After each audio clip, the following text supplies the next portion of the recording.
Welcome to Willamelane's Emergency Action Training Program for the Aquatics Division. Willamalane offers a wide range of fun and exciting activities.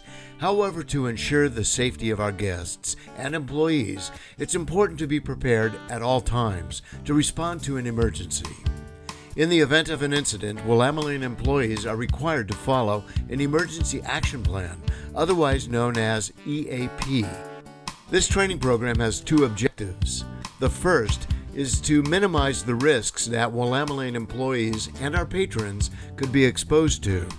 The second objective is to ensure that as a Willamalane employee, you understand and are able to implement an emergency action plan in a number of various emergencies.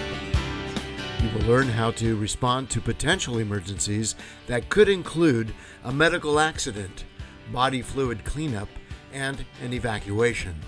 You will also learn how to report an emergency after it happens.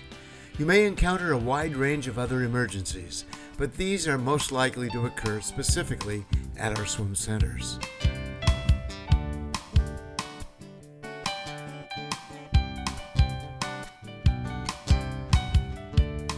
Due to the nature of working in aquatics, it's likely that many emergencies you come across at Willamalane will be medical in nature. Lifeguards are specially trained according to StarGuard certification and will likely handle the majority of injuries that occur in the pool. While it's generally the lifeguard's duty to respond to these types of incidents, there are many situations in which you may be expected to assist with a medical emergency. The following is an example of such an incident.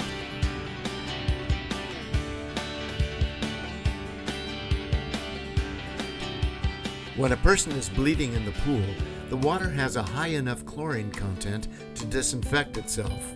However, when a person exits the pool and their blood begins to drip on the pool deck, there is a potential danger of blood-borne pathogen contamination for patrons and staff.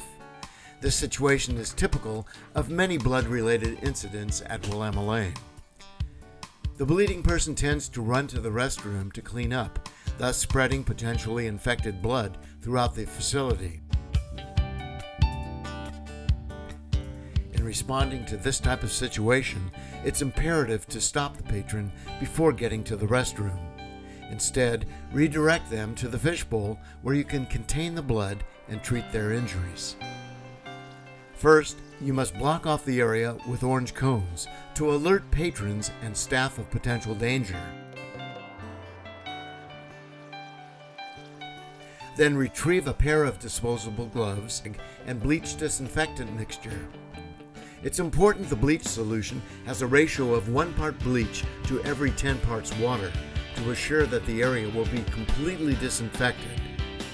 You can find gloves and disinfectant near the first aid cabinets at both the Willamalane Park Swim Center pool and at Splash. Next, you should put on gloves and use the disinfectant to clean the contaminated area. When you have thoroughly cleaned the area, you should rinse it with more bleach water into the nearest drain. After cleaning the body fluid, you must dispose of the gloves, wash your hands with soap and water, and immediately contact custodial staff to assess the disinfected area. If you have any type of body fluids on your clothing, you must change before resuming regular work activity.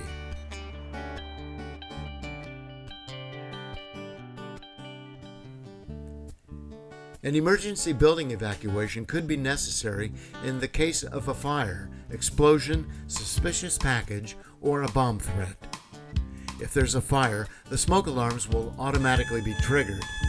If there is no fire, or the alarm does not automatically activate, you must manually activate it yourself. In doing so, you will notify patrons and staff to exit the building, and you will notify a professional emergency response team that there's a problem. At both swim centers, fire alarms are located at various points throughout the facilities, usually near the exits. After the alarm has been activated, proceed to the nearest exit in an orderly fashion. When you get outside, you should meet at the designated gathering point. The gathering points at Splash include the parking lots to the north and south of the building. At the Willamette Park Swim Center, the gathering point is located in the parking lot east of the building near the intersection of 12th and G Streets. After reaching the gathering point, stay calm and wait for further instructions.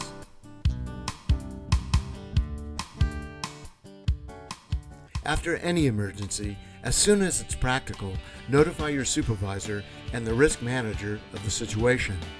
All those involved in the incident, including witnesses, are required to fill out an incident report form. If an employee is involved, he or she is required to complete an employee incident report form. On the other hand, if a patron is involved, you should fill out a patron report form instead. It's important to complete the entire form and to explain the situation in detail, as any report could be used in a court of law. If professional medical attention is needed, the employee needs to fill out an 801 form. Incident forms are located on Willamallene's printing webpage under Risk Management and on the clipboards in both offices. As a Willamette employee, you play a key role in recognizing and preventing emergencies in the workplace. Adhering to risk management policies and following the correct emergency response procedures will help protect you and others in the case of an incident.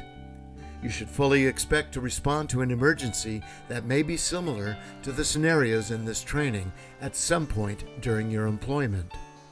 If you have any questions, please contact your supervisor or a risk manager at 541-736-4030.